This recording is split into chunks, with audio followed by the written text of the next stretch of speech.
let's expand our day with a new word dito sa Word of the Norte.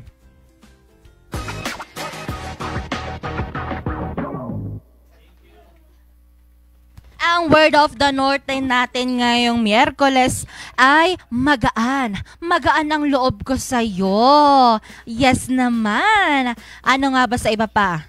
Sa Ibaloy, inkadyas. Tama ba? Inkadyas idek Nakson sikam. Sabi niya sa Ibaloy. Sa Ilocano naman, nalagaan. Magaan ito, no? Yes. Nalagaan tinakom ko kenka. Kenka, nagmayat-matan. Kenka.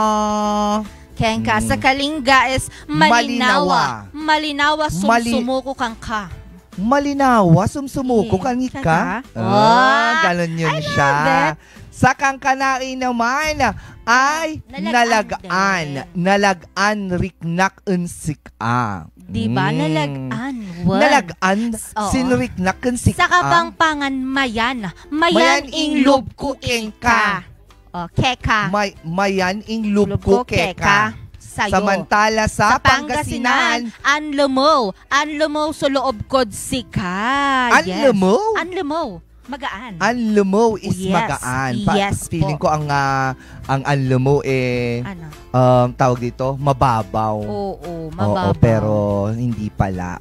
Siya, sige. Yan nga ang ating Word of the Norte, ang salitang magaan. Magaan ang loob ko. Siyon.